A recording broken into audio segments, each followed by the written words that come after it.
Good evening on TV47 News Tonight.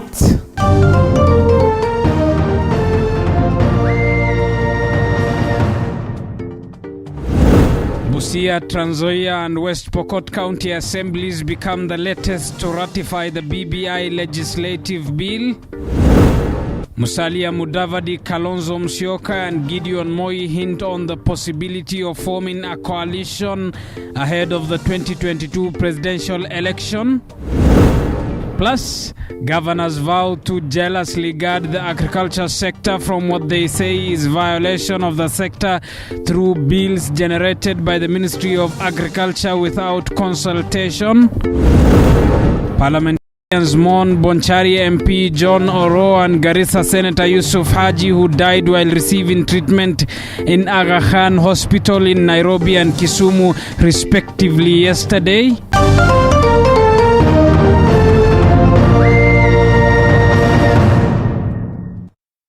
Mini Mbesa is our sign language interpreter. Good evening, I'm Abubakar Abdullahi. Welcome to the broadcast. To our top story, and West Pokot, Trans Nzoia and Busia are the latest counties to endorse the BBI Constitution Amendment Bill 2020, as the tally of counties that have ratified the bill rose to 6. The 3 counties now join Kisumu, Siaya and Homa Bay counties, which adopted the bill earlier this month, with Baringo being the only county that has opposed the bill so far. David Mudhoka begins our broadcast tonight. The push to change the constitution through the Constitution Amendment Bill 2020 received a major boost on Tuesday after 3 more counties voted in support of the BBI bill. The 3 West Pokot, Trans Nzoia and Busia joined 3 other counties, among them Homa Bay, Siaya and Kisumu, in the growing list of pro-BBI counties. We work to the residents of the 10 tenants of the governor plus our guest. In West Pokot, the bill was unanimously passed by members of the Assembly in a session that was attended by West Pokot Governor John Lonyangapuo and South Pokot legislator David Kosing. This has seen West Pokot become the first county to endorse the BBI bill in Deputy President William Ruto's Rift Valley backyard. In Trans Nzoia, 34 MCAs voted in favor of the Constitutional Amendment Bill 2020 at a time when 2 MCAs opposed the bill, making the county the second devolved unit to pass the bill in the Rift Valley region in a span of just 12 hours. Leo ilikuwa siku yetu na sisi tumeendesha masuala haya yote kisheria na hadi tukafika katika bunge na vote imekuwa unanimous kwamba Trans Nzoia imekubali BBI. To emulate the example of my party leader. In Busia, it was the same script, different characters, as out of the 53 MCAs, only 1 nominated member opposed the bill during the voting session that was presided over by Speaker Bernard Wamalwa. Lakini sasa hii document penye inaenda sasa inarudi sasa mashinani, ambayo itaenda kwa every polling station. Wacha Mkenya mwenyewe katika Busia, katika polling stations zenyu, nyinyi wenyewe ndio mtaamua vile mnaitaka ama muitake. The Baringo County Assembly is the only assembly that has shot down the BBI bill so far in a session that was marred by chaos last week. The bill now requires 18 more endorsements from county assemblies to say through to the ultimate referendum test, at a time when 40 county assemblies are yet to cast their votes. David Mudhoka, TV47. Elsewhere, ANC party leader Musalia Mudavadi, Ford Kenya's Moses Wetangula, KANU chairman Gideon Moi, and Wiper party leader Kalonzo Musyoka have once again hinted their likelihood of forming a coalition ahead of the 2022 polls. The 4 are speaking in Kabuchai, where they held joint campaigns ahead of next month's mini polls. ANC party leader Musalia Mudavadi, Ford Kenya party leader Moses Wetangula, KANU party leader Senator Gideon Moi, and Wiper party leader Kalonzo Musyoka addressing a joint media briefing at Kabuchai ahead of a series of rallies in Kabuchai to drum up support for Majimbo Kalasinga, the Ford Kenya candidate for the Kabuchai by-election. four have reiterated the need to forge ahead as a unit front as they aim to solidify their bases ahead of the 2022 polls. Na tunataka tuwe na muungano ambao ni wa maana, ambao na lengo letu ni kuhudumia wananchi wa Kenya wote. Tungependa kuwaeleza nyinyi, sisi tumeshikana, tumeamini kwamba tutafanya kazi pamoja, na tumeamini kwamba ile mabadiliko ambayo itakuja kwa Kenya itatokea hapa. The leaders say their coming together signifies a new beginning as they have vowed to work together with the aim of uniting Kenyans and forging a front that will help in resuscitating the Kenya's economy, create jobs opportunities for Kenyans and create a leadership that will work for all Kenyans. This is not an accidental get-together. It is deliberate, it is focused, it is designed, and it is determined to move forward to deliver this country to a team that will enhance our profile and the development of the people of Kenya. They further took issue with Deputy President William Ruto's Asla narrative and his wheelbarrow politics. Kenya hii wananchi wengi, kina mama mboga ambao wanataka kutumiwa vibaya wamechoka. Vijana bodaboda kuwa na bodaboda economy. Nikumbuka nilienda zamani zile nchi ya Beijing. Mji wa Beijing ni mji mkuu wa Uchina. In 89 it was bicycles everywhere. So sisi tunasema kwamba umoja huu ni umoja ya jamii yetu, na hatutaruhusu mtu yoyote akuje hapo katikati. Ninaona mtu mwingine anaitwa Mugiza Kitui pia anakuja kujaribu, anataka kutisha hao watu. Hatuwezi kubali mtu anatuchezea. Mimi nilikuwa na chama, ilikuwa naitwa Tip Tip. Huyu jamaa akaniambia mtoto wa squatter salala, kwa hiyo chama yako sivunje, na mimi navunja hii yangu ya URP. Hata mdosi atavunja hii yake ya TNA, ukuje tuunde serikali. Tomorrow, the team will be in Matungu to drum up support for Peter Oscar Nabulindo, the ANC party candidate. And next week, the team will be in Machakos in a similar mission to support the Wiper candidate for the Machakos senatorial by-election, Agnes Kavindo. Well, that story was produced by Paul Kirobi but voiced by Victor Kiprop. Victor, yes. Moving on, leaders and residents of Bonchari constituency in Kisii County have continued to mourn their Member of Parliament, John Oro, who passed on yesterday. Oro has been mourned as industrious and dedicated leader who served his constituents with unparalleled devotion, Mwangi Maina reports. It is at the home of John Oyoka Oro, the late Bonchari Member of Parliament, a somber mood engulfed as family, friends, relatives and constituents were coming to terms with the death of the legislator few hours after a long-time politician Simeon Nyachae was buried. Before the dust settled, a shaken Kisii County was thrown again into a period of mourning. Oyoka Oro, who passed on at the Aga Khan Hospital Kisumu according to the family, has been eulogized as a selfless, dedicated and industrious leader who improved the education levels in the area and transformed schools infrastructure in his constituency. Na huyu Oro ni mtu mpole, ana hata shida ana. Hata alipokuwa anakuja ofisi, anakuja anafuata vitu ya Bonchari kwa ofisi yangu. Ni mtu mpole tena mtu mkarimu sana.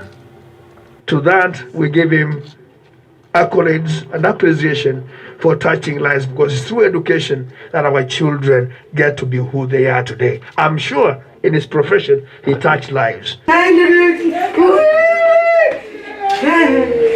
Bonchari constituents have mourned him as a call-away leader who would address the issues affecting them. As an accomplished educationist, they have heaped praises on him, remembering him for transformational projects, especially in schools. Tumepoteza mjumbe mzuri, alikuwa anasaidia watu wengi, alikuwa anasaidia wamama wenye ambao hawachewezi, alikuwa ameajiri watu wengi kwa shule yake, kwa boma yake. Saa hii tuko na kilio, yeye anainua watoto mayatima kwa ajili ya shule. Watoto wetu wanasoma kwa ajili ya Yoka.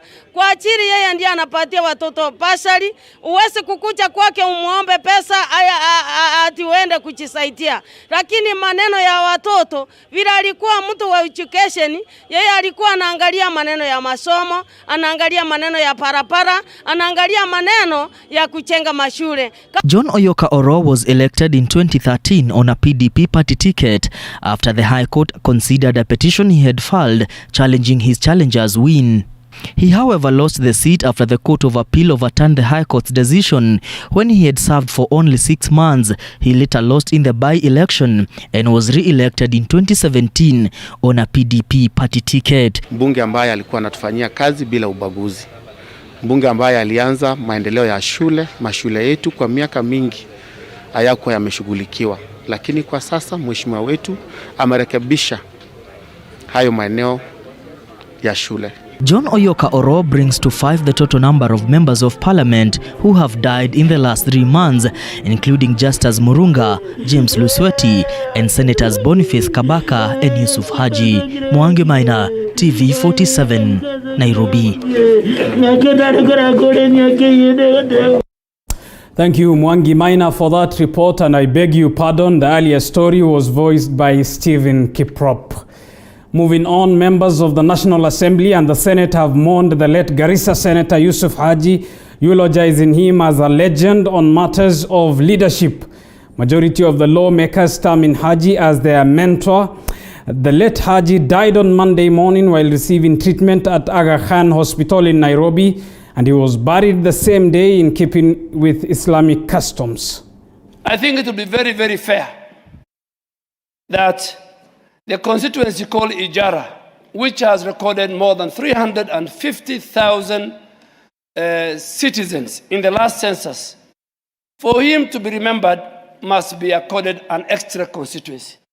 That is what I think the President and the former Prime Minister and those who are in the forefront of the BBI should do.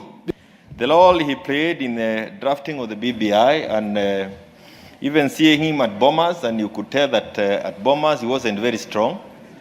But then the call for that helping the country to come together, I could see was overwhelming to him. And I think it is befitting for us to urge Kenyans to honor him by passing the BBI. That is what came to my mind when I learned of his passing on.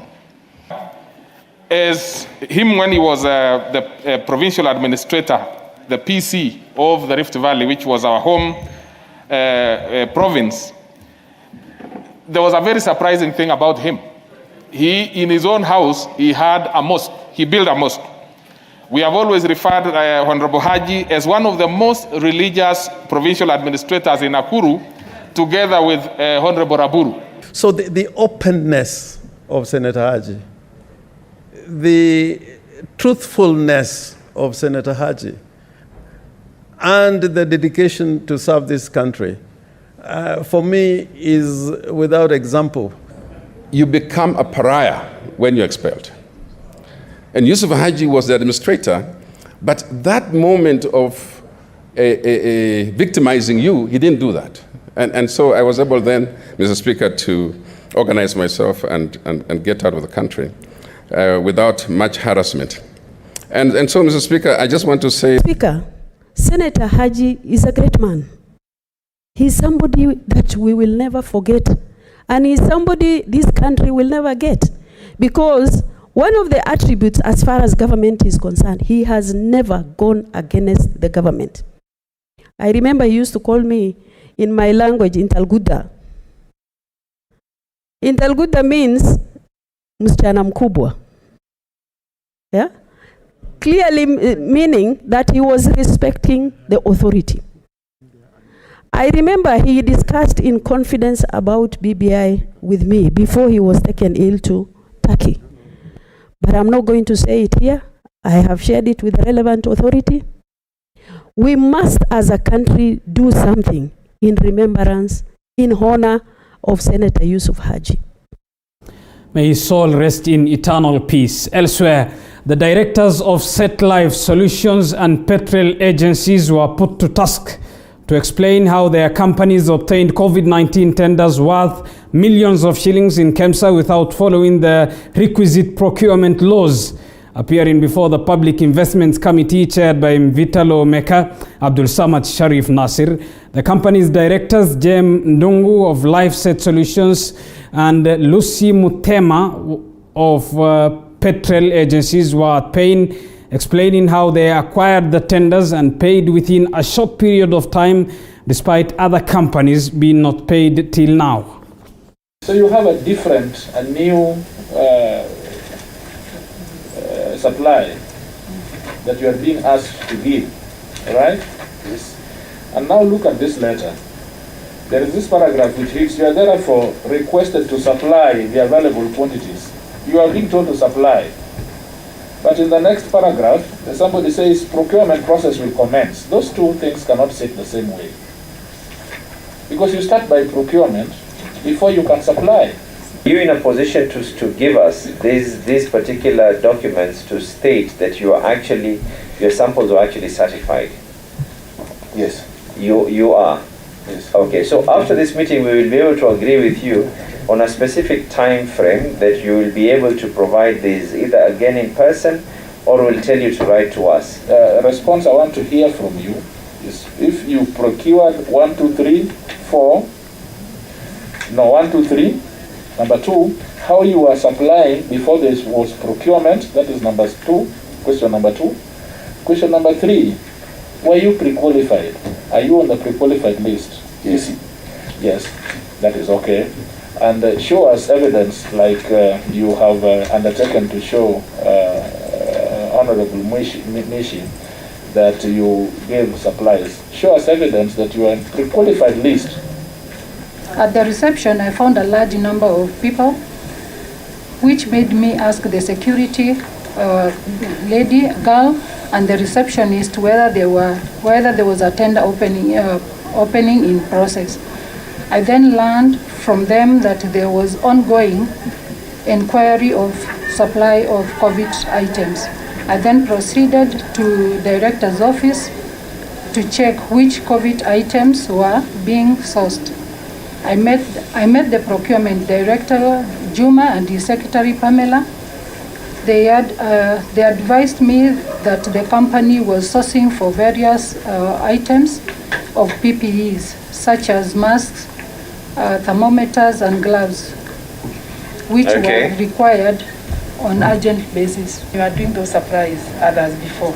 Is that the way you are doing it? Because I know there are rules and regulations and procedures to be followed when you are doing procurement.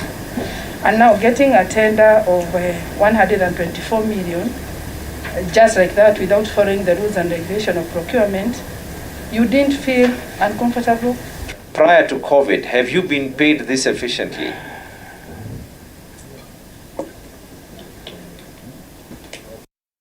You're watching TV 47 News tonight with me, Abu Bakr Abdullahi. Keep talking to us. The hashtag to use is TV 47 News. Time for us to take a short break. We'll be back with more.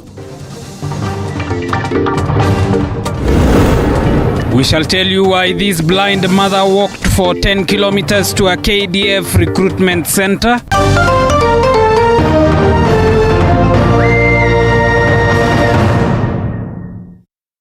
You are watching TV 47, the home of untold stories.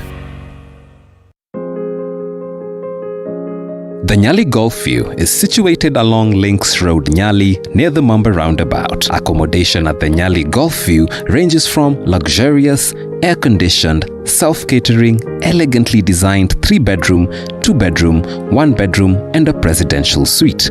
The apartments are ideal for families and business people. Be it a holiday or a business conference, Nyali Golf View Residence is the right place for you. All rooms reflect exquisite and high-standard decor and cozy ambience that will enhance your stay. Nyali Golf View Residence also offers a fully equipped gym, the real infinity pool, laundry services, valet parking space, and a play area for your children. The Nyali Golf View Residence delivers the best all-round hospitality.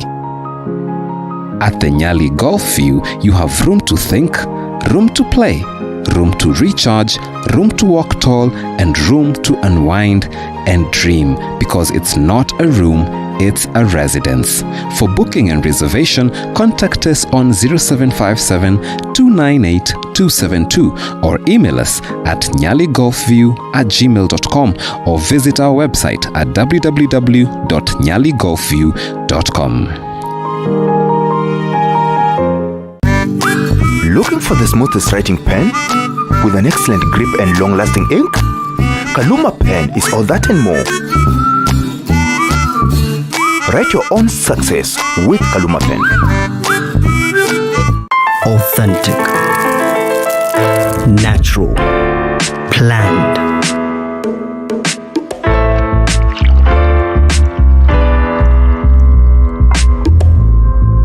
Transforming.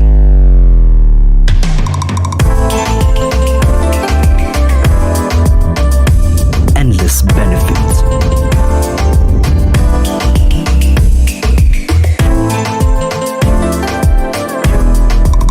Slaty, purely Kenyan. Buy now on Jumia or Amazon. Go big and live stream Premier League, La Liga, major marathons and more from SuperSport, plus the biggest Maisha Magic series, blockbusters and kids shows. Go big for less and get Showmax Pro Mobile with 30 gigs telecom data included. That's up to 10 hours a day of the best sport, series, movies and kids shows. Watch for just 1,200 Kenya shillings per month with a Showmax Pro Mobile subscription and 30 gigs telecom data at one great price. To sign up, dial *544# or go to showmax.com/telcom. You are watching TV47, the home of untold stories.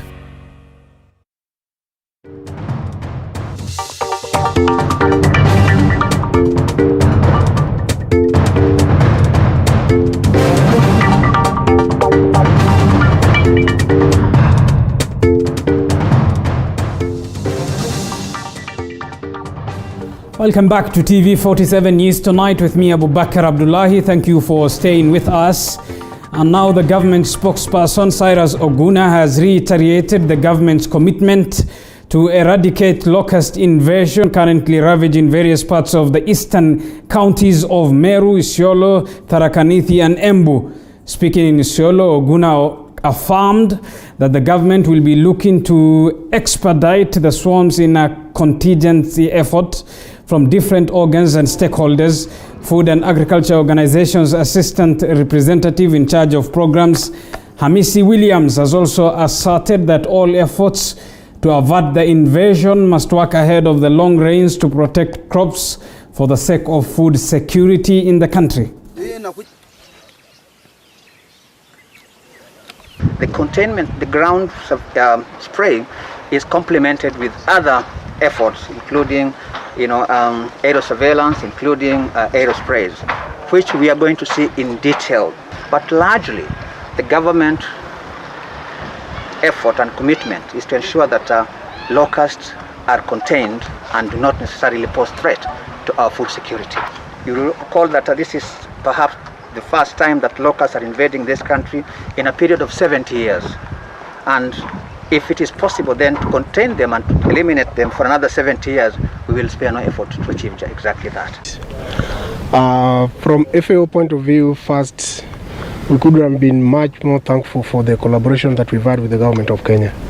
We worked very closely, and I think the coordination that we've been able to put together, especially with the Ministry of Agriculture, is what really led to our success in the first invasion. And we are right on track to have another success in the second invasion. And what we are facing now really is not what was left in our fields. This is something that is invading us again from outside our borders. The Council of Governors held a consultative meeting with the Ministry of Agriculture, USAID, Agriculture Sector Network and the Coffee Subsector Reforms Implementation Standing Committee to deliberate on the emerging issues in the agriculture sector and forge partnership in the sector. The Council will engage the National Treasury to explore appropriate mechanism for enhancing the financing of agriculture and the transfer of resources to the counties. The SIGNET assigns the development and regulation of the agriculture sector to counties. So the act as it is contradicts totally the constitution. Additionally, we know that some of the provisions of the act are detrimental to tea farmers, especially in the area of centralization of operation of the tea auction and the failure to provide an alternative sale mechanism, the direct sale. In this regard, the Council of Governors will seek dialogue with all levels of government, including His Excellency the President of the Republic of Kenya, on particularly the implementation of the Tea Act.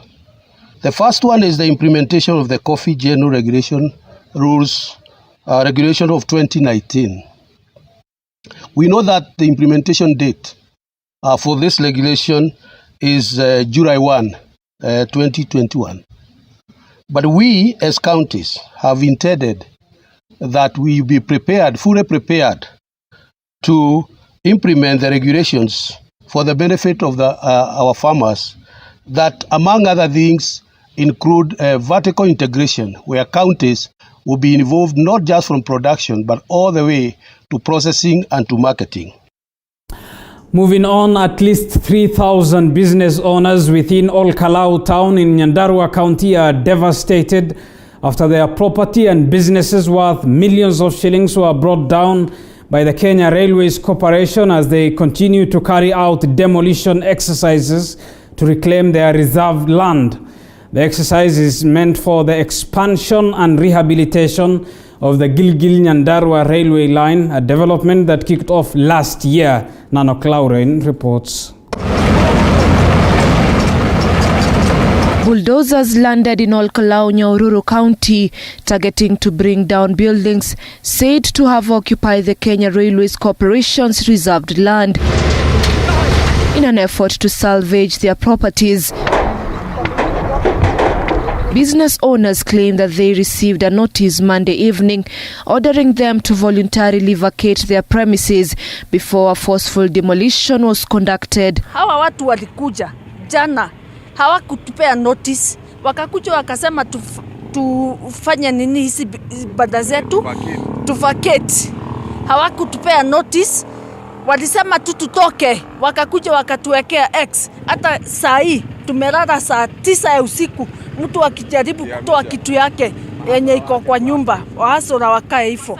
The dismayed traders claim to have occupied the land since 2012, and the lease agreement renewal process had already kicked off before its expiry date next year. Hapa tuko katika tangu 2012. Na 2012 tuko na barua, tuko na lease na haijaisha. Ilikuwa naisha 2021. Tulikuwa tuende Alhamisi ijayo ili tuende tufanye renewal. Sasa kuja kubomoa bila notice either karatasi yoyote ni aibu kubwa sana, tunasikitika sana. Various leaders from Nyandarua County paid a visit to the grieving business owners and condemned the demolitions, terming them as unfortunate and uncalled for. The leaders are now demanding that the corporation compensate the 3,000 victims for the damages and inconveniences caused. Mimi kama mama county, I am demanding hawa watu wapewe compensation yao kulingana na ile mwaka ya lease yao vile iko. Ikiwa ni miaka 30 wapewe compensation na hiyo miaka 30. Ikiwa ni 10 wapewe hivyo. Ikiwa ni 15 wapewe hivyo. Ni vibaya sana kama serikali hatulindi maisha ya wanyonge, na ni wakati saa hii wanyonge pia hata hao walindwe, kwa sababu hii si mambo ya kawaida. KRC has conducted demolitions in Trans Nzoia, Kisumu, Bungoma and Nakuru counties as it seeks to reclaim land for the railway lines along those routes. Nano Cloren, TV 47. Moving on, a visually impaired woman walked for more than 10 kilometers to General Kassam Stadium to cheer her son, who was taking part in the ongoing recruitment by Kenya Defence Forces. Rose Wanjiku says she walked because she could not afford bus fare.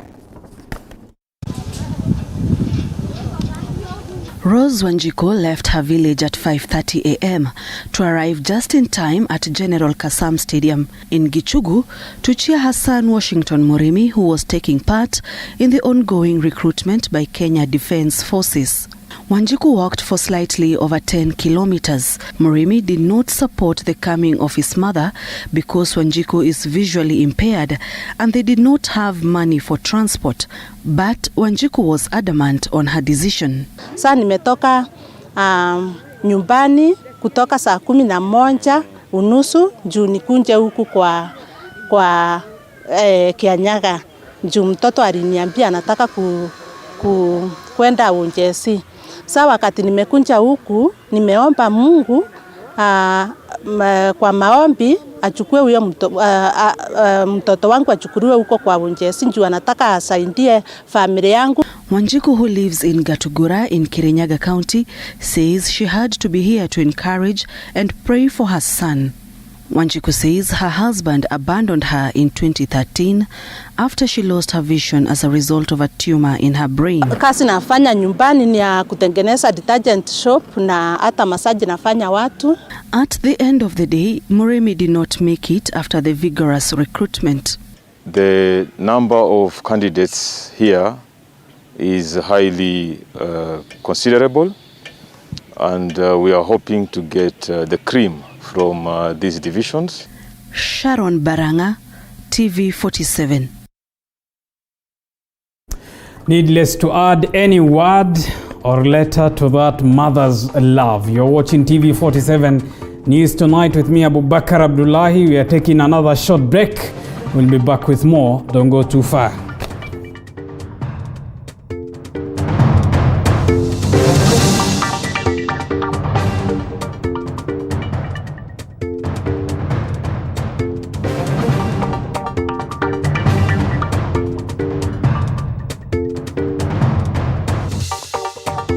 You are watching TV 47, the home of Untold Stories.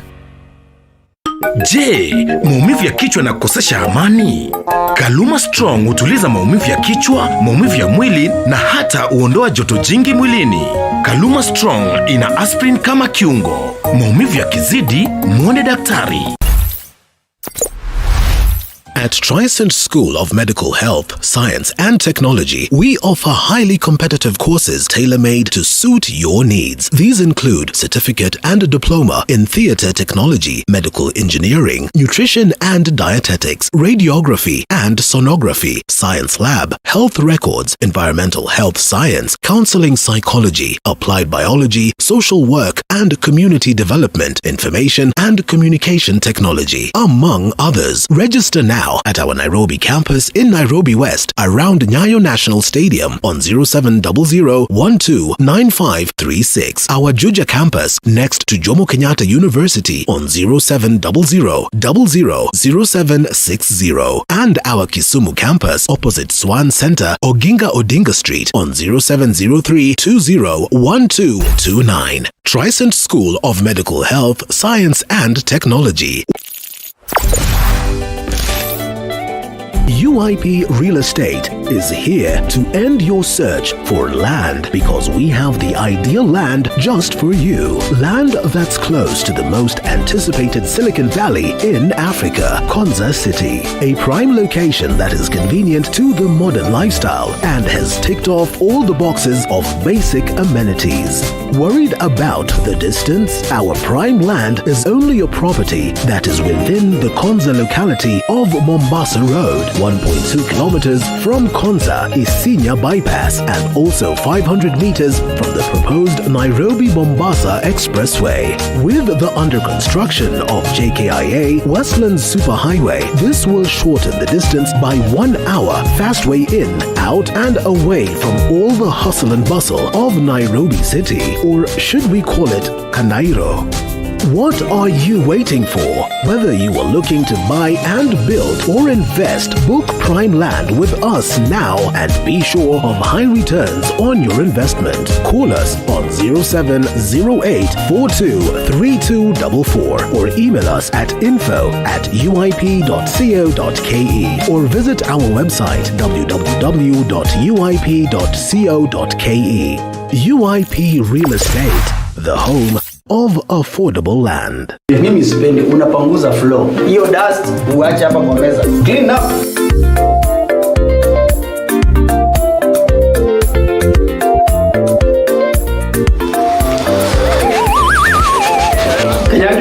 This is a problem, eh? Next time, uende ununue selector yako, utengeneze sandwich zako, uachane na sandwich za boss. Selector. The difference is in the taste. Are you in the car hire business? You or second-hand car dealers, car insurance solution provider, spare parts dealer or garage services? Well, you're in for a treat. Introducing TV47 Motor Experience, a day that we give you the grand opportunity to advertise and grow on TV47. Every Wednesday on an incredible package offer. This is it. Time to and bloom to bigger business through insane media visibility on TV47. For more information, call us on 0712 047 047 and let us help you grow. What's the perfect way to kickstart your day in the morning? Well, apart from having a healthy breakfast, the Morning Cafe is all you need. We will inform you on what's happening on the roads, dive deeper into the newspapers, alongside heated political debates. What I have to fight the order. Yes. Order. Did you know that your greatest wealth is health? Then we start eating right, and that's what I do in my clinic. With some good Friday vibes.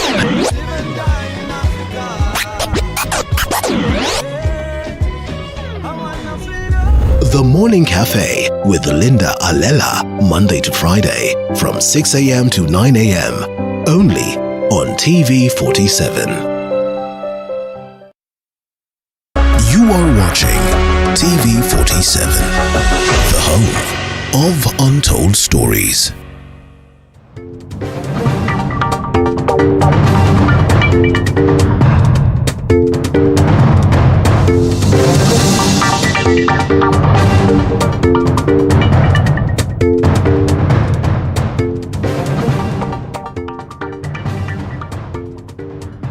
Welcome back to TV47 News Tonight with me, Abubakar Abdullahi. Let's get to more news now. And the national government, through the Ministry of Transport, has reiterated its commitment in easing communication and transport in the country and the larger East African region upon the completion of the line link at Longonot and the ongoing repairs. Our reporter Willie Dennis Njiru has filed the following from Naivasha. People who state that they have Speaking during an inspection tour of the ongoing rehabilitation works and expansion of the meter gauge railway at Longonot in Naivasha, Transport CS James Masharia, who led a team of cabinet secretaries, expressed his satisfaction in the process. We want to have an integrated development process where every part of the country is developed. All the way from Mombasa, you've seen the port of Mombasa. 6 years ago, we had only 20 million tons coming through the port of Mombasa. Now we have 34 million tons.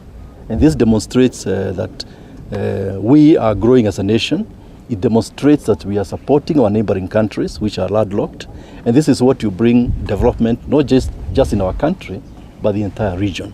Mambo haya ambao ya infrastructure inasaidia si mambo ya uchumi na biashara, lakini pia mambo ya utalii. Hayo ndio mambo ambayo tunaweza kuinua kama serikali ya Uhuru Kenyatta. Since December last year, operations at this inland container depot have been at a bare minimum following the ongoing construction works to connect the standard gauge to the meter gauge railway line.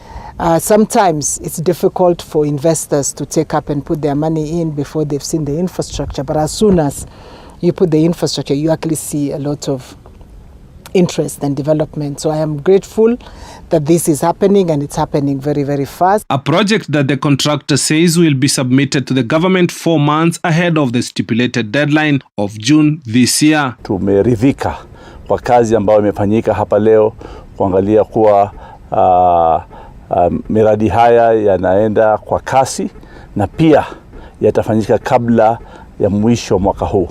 Mwezi wa 9 itakuwa siku kubwa sana kwa sababu hiyo reli itafika Malaba na mwezi wa 3 mwaka ujao itafika Kisumu. But even as we are planning that phase of the SGR moving from Naivasha up all the way to Kisumu, the MGR will start working this year. That is something to celebrate. Right. And it's going to really improve the interconnectivity of these counties all the way to Lake Victoria. Railway transport is renowned for its efficiency in easing transportation and spurring trade, an opportunity the transport says must be realized. If you are to use the truck to bring goods from Mombasa to Naivasha, where we are, it will take you maybe two or 3 days, those trucks.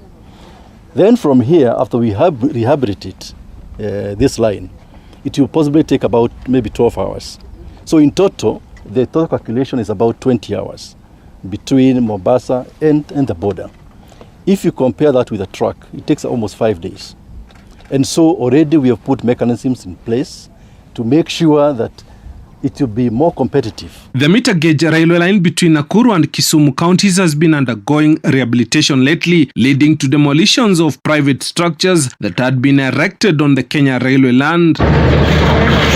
Reporting for TV47 from Longonot in Nakuru County, I'm Willie Dennis Njiru. Moving on, 4 cabinet secretaries have today visited Murang'a for a project assessment in the county, led by Sports CS Amina Mohamed, CS Labour Simon Chelugui, CS ICT Joe Musheru, and Water CS Cicely Kariuki. The CSs toward Kernel, which is to supervise a road that is still under construction, and the Northern Water Collector Tunnel, which is 91% complete. They said Murang'a County alone has projects worth more than 6 billion shillings, which are nearing completion. ICTCS Joe Musheru said his ministry is working round the clock to ensure all primary schools are fiber connected in the next financial year to ensure better learning in schools. So, sisi tumefurahi sana kwa hapa. Leo kuna 90% na zaidi ya kazi imefanyika. Na tuna uhakika ya kwamba kabla ya muda si muda tutamaliza kazi hii. Tumeona pia, wenyewe tumeona kwa macho yetu, zile CSR zenye zitafanywa hapa. Zile clinics zitajengwa hapa. Zile kazi zitafanyika hapa. Last mile connectivity ambaye dada yangu Cicely ameongelea. Nyinyi mtapata pipes, zitawaletea maji. Technology ndio hizo pia, mnaziona pale, ndio zile. Hapo kusema kweli, serikali ya rais wetu Uhuru Kenyatta imefanya kazi nzuri. Ningependa kuambia pia, hii sio project peke yake hapa. Hata nyinyi mnajua hivyo. Kuna project zingine nyingi ambazo ziko za bilioni 6 ambazo zinaendelea wakati huu. Right now, let me say first of all, in terms of connectivity, hiyo fiber umesema tutaendelea na hiyo kazi. Na tunataka fiber ifike hata kwa watu nyumbani. So that you have, you can watch TV, you can watch many things using the technology. Kwa mashule, we are working with the Ministry of Education to ensure that we are providing in the schools. Unajua ya kwanza tulianza with the standard 1 pekee. Sasa tunaanza ndio class zote ziwe zina ICT, sababu CBC sasa iko teknolojia, iko digital. Kwa hivyo tunafanya kazi nao, saa hii tunagojea budget ndio tuanze hiyo kazi, na tunataka shule zote zipate hiyo teknolojia. Right, you're watching TV47 News Tonight with me, Abubakar Abdullahi. Keep talking to us. The hashtag to use is TV47 News, send us a message on 22047. And following the approval of the BBI bill by Trans Nzoia County and West Pokot County as well, in as far as the members of the county assemblies are concerned, let's now bring in our guest tonight for a brief interview. Our guest is David Kiplagat, who is Uasin Gishu County Speaker. Good evening, and thank you for making time for us on TV 47 tonight.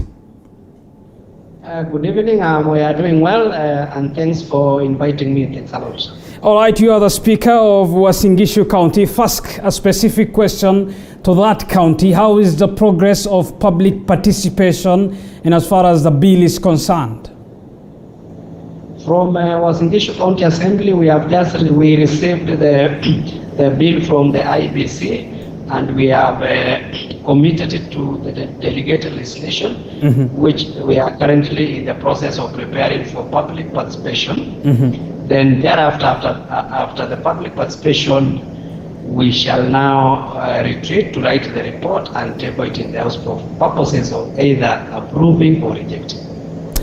You give options of an approval or a rejection. Your party Secretary General, the Jubilee Secretary General, has written a letter to all the county assemblies that are pro-Jubilee, saying that the support of BBI is the party's position. I think clearly we are missing the link, especially from the Secretary General. You know very well our constitution, that is our new constitution 2010, enshrines the supremacy to the people of Kenya as per Article 1. And the people can either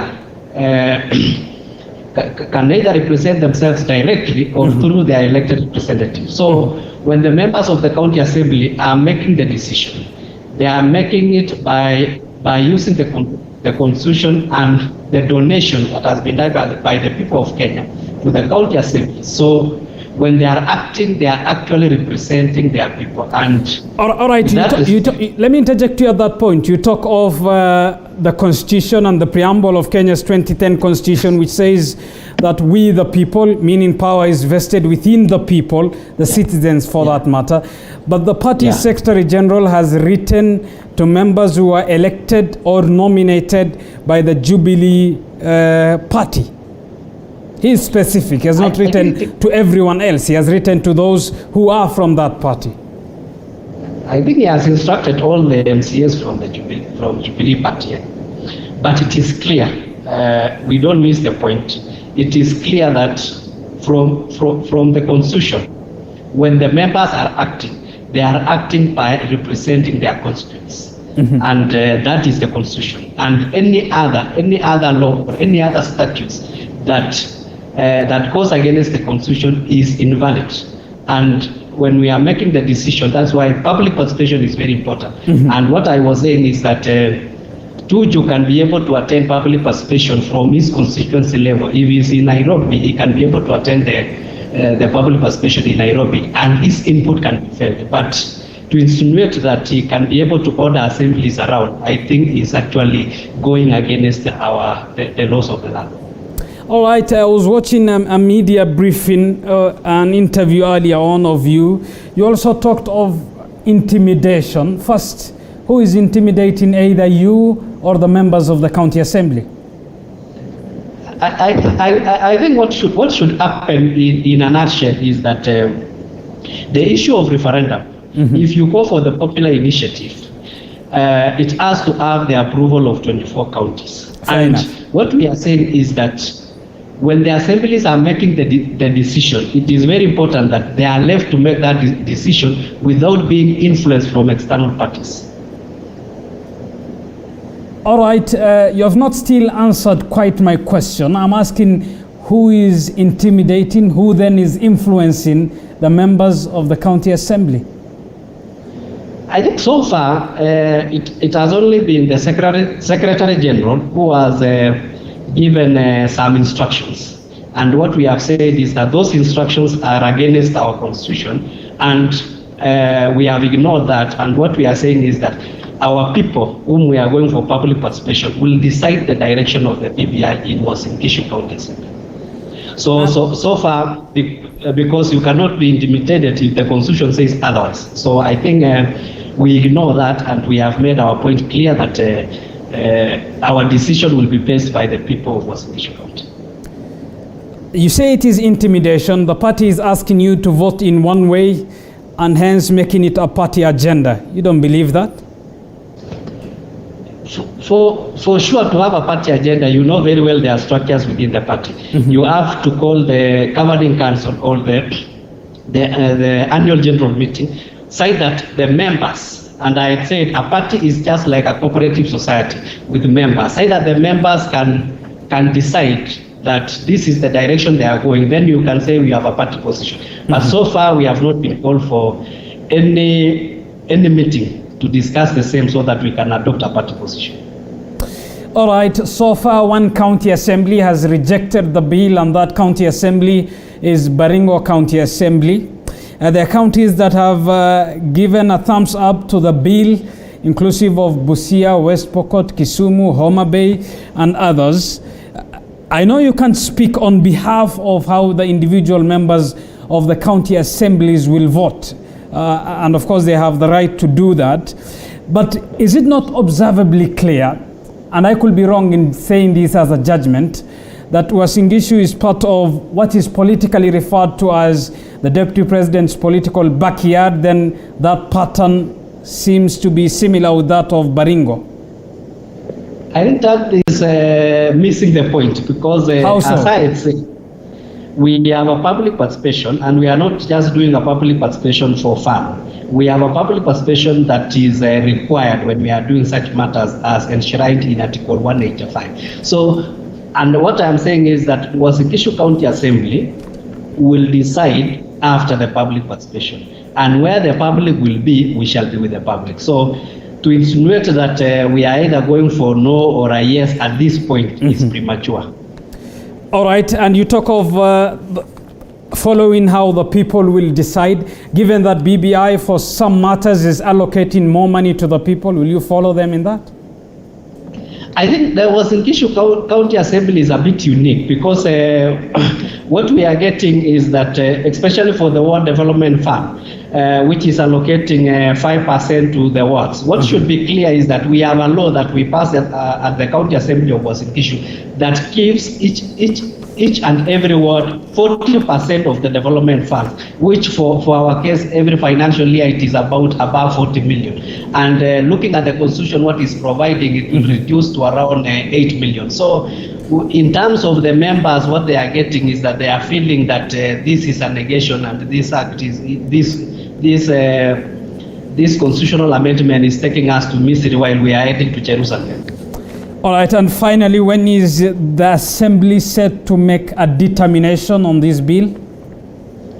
Okay, this week we shall be able, as you know, the Public Participation Act is there. What we are going to do this week is we are going to advertise for public participation, and it is clear that we shall give the public 14 days for those guys who want to write memoranda to the county assembly. Then after 14 days, we are going to pick a date that we shall conduct the public participation in all of our 30 wards. So you can count from maybe tomorrow for another 14 days, then that is when we shall have the public participation. And that's where we will have to end this interview. Thank you for making time for us, Speaker David Kiplagat. Thank you a lot. I've been clearer, especially on these things of BBI, so that we don't ask misinformation that is going around. But I really thank you for giving me this time, and we shall be available whenever we are needed. Thank you. Thank you for that. David Kiplagat is Uasin Gishu County Speaker. We were talking of the bill in the counties, some making already determination, and some still in the progress and process of public participation, which finally will come to a conclusion of whether it will be a rejection or a passing of that bill. Let's get to the world of sports now and bring in our sportsman tonight. Good evening. Well, good evening to you too, Abubakar Abdullahi. Of course, tonight we have a lot that is lined up for you. We shall be telling you about the KCB head coach Zedekiah Otieno and an award he earned from the Football Kenya Federation. We shall also be telling you about the prospects of the Kenya Morans in registering good results in the 2021 Afro-Basket Championship when they play against Senegal this coming Friday. Of course, the UEFA Champions League also resumes tonight. We tell you what to expect in that competition. Now, this and more coming up in just a bit.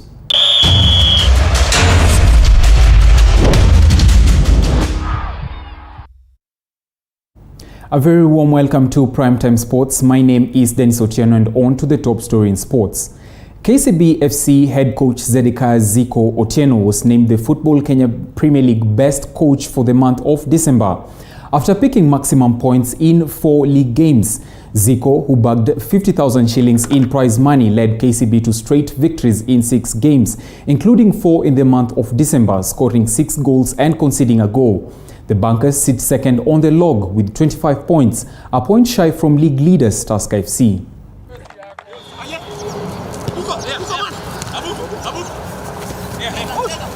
Nzuri kama team na tutaendelea kufanya kazi nzuri mpaka siku ya mwisho, kwa sababu saizi hauwezi sema nani atachukua league itachukuliwa saa zile game ya mwisho itachezwa. Lengo letu hizi son venye tulianza, goal yetu ni kubeba league, na tunaomba Mwenyezi atupe nguvu tuweze kuibeba. That's why unaona tuna work hard kila wakati. With that award, we can only say congratulations to Zedekiah Otieno. Now moving on to Matters Basketball. The national basketball team, the Morans, safely landed in Yaoundé, Cameroon Monday evening in preparation for the second round qualifiers of the 2021 FIBA Afrobasket Championship that shall be staged in Kigali, Rwanda. Foreign-based players including Joel Awich, Ariel Okal, Preston Bungei and